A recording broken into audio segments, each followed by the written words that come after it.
8 ore di gara in una giornata torrida con oltre 500 atleti in vasca ha caratterizzato il Trofeo del Santo 2019, andato in scena negli impianti natatori di Via Decorati al Valor Civile, dove oltre 30 società hanno contribuito ad impreziosire la competizione, diventata una sfida delle nuove leve del nuoto e che ha visto l'affermazione del team Veneto con 600 punti davanti alla Padova Nuoto e alla formazione Nottoli Nuoto di Vittorio Veneto. Una giornata di festa impreziosita dalla presenza del campione Matteo Furlan, neocampione italiano su 10 km, portacolori della Marina Militare che ha gareggiato nella 200 misti, ma abituato ormai solo nelle grandi distanze, in attesa degli impegni dei mondiali militari in Cina. Il CONI non poteva mancare a questa manifestazione così importante per il nuoto, così importante per la città di Padova. In questo momento siamo alla 19ª edizione del Trofeo Città del Santo, una gara attesa dalla città di Padova che ha sempre dato dei grandi risultati, che ha sempre creato molto interesse fra i nuotatori padovani.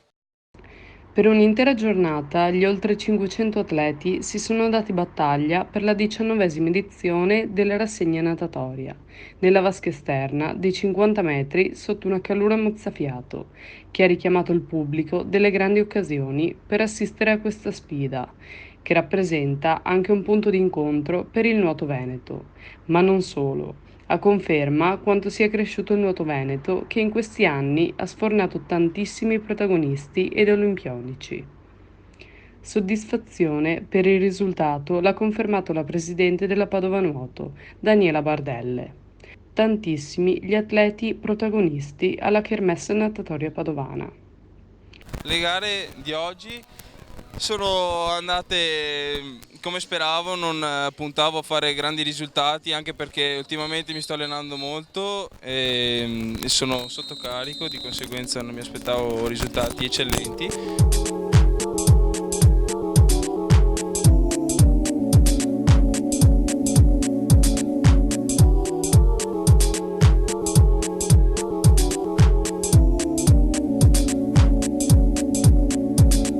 La folta cornice di pubblico ha accompagnato l'intera giornata della 19ª edizione del Trofeo del Santo, incentrata anche nella grande sfida ad eliminazione dell'australiana, che ha tenuto tutti con il fiato sospeso. Alla fine il Trofeo del Santo ha consacrato il primato ai portacolori del team Veneto. Alla Padova Nuoto per l'evento c'era l'assessore allo sport del comune di Padova, da sempre vicino al mondo del nuoto. È una bellissima sensazione per me, che in questo momento ho l'onore di rappresentare l'amministrazione comunale e lo sport padovano, perché questa è una manifestazione che è amata, lo dimostrano i numeri, è sempre in evoluzione, sempre in aumento di partecipanti. Quest'anno abbiamo sfiorato le 500 presenze, abbiamo quasi, anzi più di 30 società partecipanti, grazie alla Padova Nuoto, che è una realtà fondamentale per Padova, è una realtà fondamentale a livello italiano per il nuoto. Qua c'è anche da pensare che nelle ultime 2 settimane sono state organizzate diverse manifestazioni di nuoto, sempre qui vuol dire che l'impianto è molto gradito a tutti e vuol dire soprattutto che Padova Nuoto ha quel nome, e Padova onestamente con i ricordi che abbiamo sempre qui, Novella Calligaris, voglio dire, ne abbiamo tanti che hanno fatto grande la storia di Padova nel nuoto e nello sport, e tutti i ragazzi ci vengono volentieri. Trofeo del Santo andato in archivio con un primato. La vasta presenza delle società a conferma del prestigio conseguito dai promotori in questi 4 lustri di storia.